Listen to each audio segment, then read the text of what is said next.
एक मराठा आणि आपले जेवढा आंदोलन करते सारे जेवढे समाज आहे आपल्यावाला समजायला विनंती एकच आहे माझी, एक तर पोराचे जमत नाही इकडून तिकडून जमले तर आपल्या तिथं सारे वराडाच्या गाड्या अडलेले, आपल्याला शक्यतो लवकर सोडायचं आहे आंदोलन, बरोबर आहे ना बाबा? सारे वराड करू, एक तर पोराचे जमाना याच्यात या आरक्षणचा लढा चाललाय, तो बिचारा खूप लढतो तिकडं, हे नालायक जाऊन वर बसलेत, यांच्या मायला हे काय एक किती जणांचे पोटचे हे कळा ना, 3 कोटीचं सरकार झालंय. आता तुम्ही विचार करा, तो शिंदे रिक्षा चालक कुठं मुख्यमंत्री असतो का रे बाबा? सांगा बरं याचं उत्तर द्या. अरे फिटरला मुख्यमंत्री केलाय तिथं, हा?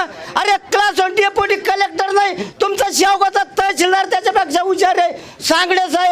सांगडे साहेब सुद्धा हुशार आहे. असा माणूस तिथं नेऊन बसला. हा अजित पवार 72,000 कोटीचा घोटाळा करून ईडी आली म्हणून हात तिकडे शिरलाय. परत काल